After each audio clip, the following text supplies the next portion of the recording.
O meu bom dia a todos vocês, sejam muito bem-vindos na nossa sala nesta quinta-feira para mais um estudo da nossa lição. Hoje vamos falar sobre o auxílio do santuário, tá? Ontem nós estudamos sobre o defensor e libertador, que é o nosso Cristo Jesus, que morreu e entregou a sua vida por cada um de nós. E então, queridos, hoje nós temos uma lição maravilhosa, uma lição muito importante, uma lição que traz conforto e esperança para o nosso coração. Eu convido você a orar comigo neste momento, mais uma vez pedindo a bênção de Deus pelo estudo que nós vamos ter na nossa lição. Grande Deus, bom Pai, a nossa gratidão ao Senhor pelo estudo que vamos ter agora, porque o Senhor bondosamente nos deu sabedoria, inteligência para compreender através dos ensinamentos do Santo e Bom Espírito do Senhor, à luz da inspiração da Tua Palavra. Por isso pedimos em nome de Jesus uma bênção especial pelo nosso estudo, por aqueles que vão ouvir este vídeo. Querido Pai, que eles sejam poderosamente, ó Deus, abençoados. E rogamos também que o Senhor esteja com a casa, com a família de cada um dos teus filhos ouvintes desta sala, em nome de Jesus. Amém. Aqui o salmista, queridos, ele vem expressando aqui para nós que esse nosso grande Deus, que é o nosso auxílio no santuário, tá? Diz assim, olha, com a minha voz clamo ao Senhor e Ele do seu santo monte me ouve. Nós vamos falar em algumas vezes a expressão aqui nos Salmos, falando sobre o santuário, falando sobre o monte, falando sobre a casa, falando sobre a morada, tá? Mas todas essas expressões, né, da casa de Deus, morada de Deus, santuário de Deus, o monte de Deus, tudo é uma mesma coisa, tá? Então, essa expressão aqui, queridos, por várias traduções bíblicas, mas a expressão é a mesma, tá? Nós vamos falar aqui hoje um pouco sobre o santuário. Tá? Aqui o salmista está falando que do santuário ou do monte o Senhor nos ouve. Tá? Então, aqui, queridos, nós precisamos entender que quando Jesus esteve aqui, e morreu na cruz para nos salvar, ele entregou totalmente a sua vida, né? Foi ali pregado na cruz, foi humilhado, né, de vários aspectos, várias formas, né, por aqueles que estavam ali à volta da cruz. A maioria deles estava ali escarnecendo, debochando do sacrifício de Jesus. Mas, meus amados, Jesus ele cumpriu parte da missão da nossa salvação, tá? Na verdade, a missão de Jesus, né, ela se divide em 3 partes, como também lá no santuário, né, e isso não é tão difícil assim para nós entendermos, porque o santuário também, quando nós estudamos ali, a missão do sacrifício que era ali figurativo feito, e aquele sacrifício do cordeiro, né, tudo ali tinha uma representação de Jesus, né, simbolizava Jesus, também era dividido em 3 partes. Por exemplo, o cordeiro morria no pátio, né, não era dentro do santuário. Agora, o sangue do cordeiro que era transferido para o santuário, tá? Simbolicamente ali, o cordeiro, que era o inocente, estava morrendo pelo culpado, que era o pecador, que era ali o transgressor, tá? E o sangue do cordeiro, quando transferido para o santuário, então significava que o pecado do pecador foi transferido, né, de uma forma simbólica para o cordeiro. Tá? Então eu sou um pecador E quando eu confessava ali o meu pecado sobre a cabeça daquele cordeiro e depois imolava, matava o cordeiro, tá? Simbolicamente o meu pecado era transferido de mim para o cordeiro. Então o cordeiro que era inocente estava recebendo a minha culpa, recebendo o meu pecado, e eu ficava liberto, tá? Eu ficava livre do meu pecado e o cordeiro então tomava o meu pecado, né? Aquele cordeiro simbolicamente representava Jesus, que iria morrer por cada um de nós, e então a minha culpa foi transferida por Jesus, transferida para Jesus por meio do sacrifício que ele fez e a minha aceitação do seu sacrifício, ok? Então era desta forma. Tá? Então a primeira parte era o cordeiro que era morto ali no pátio, o sangue dele era transferido para dentro do santuário. Então significa que Jesus viria nesta terra, cumprir a primeira parte também da missão, que era morrer por cada um de nós. Depois ele iria para o santuário, ok? Então Jesus morreu na sexta-feira, ressuscitou no domingo pela manhã, passou por 40 dias aqui, depois ele subiu para o céu para cumprir essa parte do santuário, que é o nosso intercessor, ok? Então o sangue do cordeiro que era sacrificado ali no pátio, né, era transferido pelo sacerdote para dentro do santuário. Jesus também, queridos, hoje ele está no santuário celestial. Tá? E quando eu peço perdão, você pede perdão dos seus pecados a Jesus, tá? Você confessa os seus pecados e aceita o sacrifício, a morte de Jesus, o derramamento do sangue de Jesus na cruz para a remissão dos nossos pecados, então os nossos pecados também são transferidos para o santuário, porque Jesus recebe os nossos pecados. E ele está ali no santuário como nosso sacerdote, intercedendo por nós. Tá? Então, assim, você confessa seus pecados a Jesus, tá? Os seus pecados é tirado de você e é transferido para Jesus dentro do santuário. Então, essa é a segunda parte da missão, né, de Jesus. A semelhança também do santuário terrestre, quando o sangue do cordeiro morto era transferido para dentro do santuário. Tá? Só que aquele sangue ali no santuário, queridos, de tanto todos os dias, né, durante todo o ano inteiro, o sacerdote transferir sangue ali para dentro do santuário, que era o símbolo do pecado do pecador que estava sendo transferido para o santuário, ali ia contaminando o santuário, ia sujando o santuário. Sujando de quê? Do pecado. Tá? O pecador ia embora para sua casa liberto, livre, feliz da vida, tranquilo, porque ele foi perdoado. Mas o pecado dele, ali, simbolicamente, estava entrando dentro do santuário. Quando eu e você confessamos nossos pecados também a Jesus, que é o nosso Salvador, ele nos perdoa, nos salva, você fica livre do seu pecado, não existe condenação se você está em Cristo para você, mas o seu pecado vai para o santuário celestial, de onde Jesus, o nosso intercessor, que intercede por nós diante do Pai Celestial, ali, queridos, nosso pecado fica ali dentro do santuário.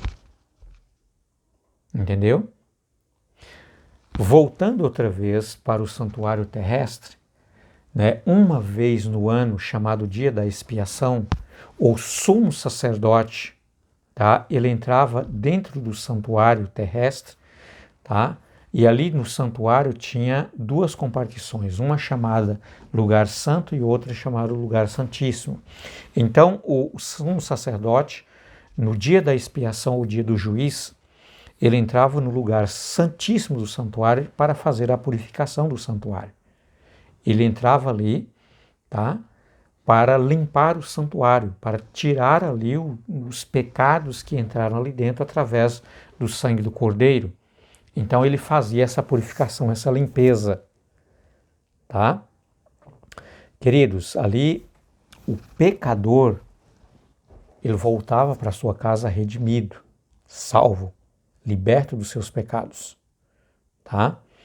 E então aqueles pecados que eram tirados do santuário ali, do lugar santíssimo do santuário, através do sangue que era levado para ali, colocado sobre né, o altar.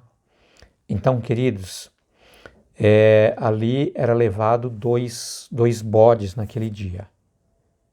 Um bode era chamado de expiatório, né? O outro bode era aquele que era sacrificial, aquele que morria, tá? Não há remissão de sangue, aliás, não há remissão de pecado sem derramamento de sangue. Então, aquele que morria e derramava o sangue ali naquele dia chamado dia do juiz, ele representava Jesus Cristo, que é o nosso Cordeiro que tira o pecado do mundo. Se você abrir a sua Bíblia no livro de João, capítulo 1, verso 29, João, ele vê Jesus se aproximando dele e ele diz para aqueles que estavam ali à sua volta: eis aí o Cordeiro de Deus que tira o pecado do mundo, tá? Então, queridos, o sumo sacerdote, ele matava aquele cordeiro que representava Jesus, aliás, aquele bode, né? Naquele dia que era chamado dia da expiação, dia do juiz, tá? E ali simbolicamente a nação inteira, o povo todo estava sendo salvas, porque só Jesus, queridos, pode nos salvar todas as pessoas pelo seu sacrifício, tá? Um outro bode, esse não morria ali no santuário. Esse simbolicamente recebia os pecados que era transferido, tá, do pecador para dentro do santuário, ok? E ele teria que carregar esses pecados, né, indo para o deserto. Claro que ele morria por lá, tá? Talvez consumido, quem sabe, por algum animal selvagem ou por alguma enfermidade, alguma coisa, tá? Picado por uma serpente, quem sabe, ele acabava morrendo, né? Mas esse não era sacrificado. Esse o sacerdote não sacrificava, porque ele não representava Jesus. Esse bode, ele representava, né, Satanás, que é aquele que se levanta, o inimigo de Deus que se levanta contra Deus, tá?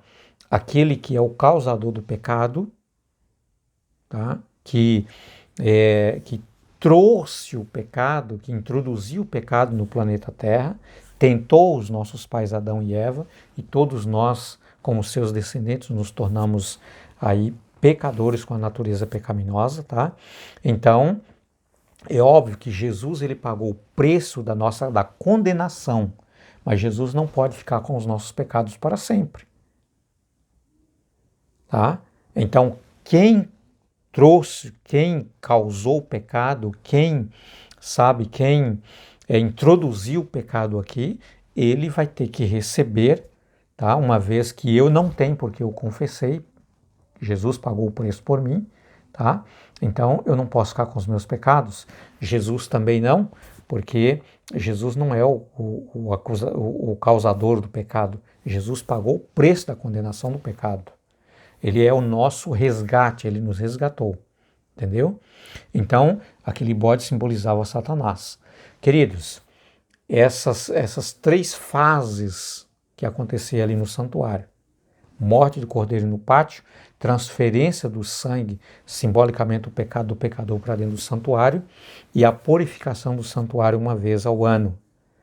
A mesma coisa, queridos, Jesus veio, morreu por cada um de nós, na cruz aqui nesta terra, ressuscitou, tá? Foi para o céu, entrou no santuário, está ali intercedendo por cada um de nós, tá? Ele é o nosso advogado, nosso defensor, nosso libertador, o nosso sumo sacerdote, ok? E então, Jesus também, ele entra no santuário, no lugar santíssimo do santuário, tá? Para fazer a purificação do santuário, tá? E esse momento é o que está acontecendo. Jesus está fazendo esta purificação do santuário, ok? Muito bem. Então aqui, queridos, eu termino aqui essa lição dizendo assim, olha, não temos sumo sacerdote que não possa se compadecer das nossas fraquezas. Ou seja, o sacerdote terrestre, ele não tinha condição de compadecer das nossas fraquezas, porque ele não poderia morrer por nós. Ele era um pecador tanto quanto nós também somos, e ele precisava também do perdão de Deus, ok? Então, aqui Paulo está dizendo, em Hebreus capítulo 4, 15, 16, que nós não temos esse sacerdote humanamente falando aqui como nós, como nós. Pelo contrário, Cristo Jesus, ele foi contado com todas as coisas, a nossa semelhança. Quer dizer, ele recebeu a carga dos nossos pecados, mas ele não era pecador de si mesmo. Jesus não pecou em nenhum momento. Ele se tornou um pecador por transferência dos nossos pecados sobre ele, tá? A fim de recebermos misericórdia e encontrarmos graças para ajuda em momento oportuno. Por isso, querido, diz aqui, portanto, aproximemo-nos do trono da graça com confiança, a fim de recebermos esta misericórdia. Tá? Então, a expressão aqui, queridos, nós podemos chegar no trono de Deus com confiança, significa que nós podemos chegar com toda certeza e confiança que nós vamos ser aceitos, vamos ser salvos, vamos ser libertos, vamos ser transformados, vamos ser perdoados, vamos ser purificados e vamos nos tornarmos uma nova criatura em Cristo e santificado em Cristo Jesus. Por isso que nós podemos chegar com confiança no santuário, porque Jesus está no santuário. E quando nós entramos no santuário, pela fé, nós encontramos com Jesus, nós somos aceitos por Ele. Por isso nós podemos ter esta confiança. É por isso que aqui o salmista Davi diz que com toda a minha voz clamo ao Senhor e Ele do santo monte me ouve.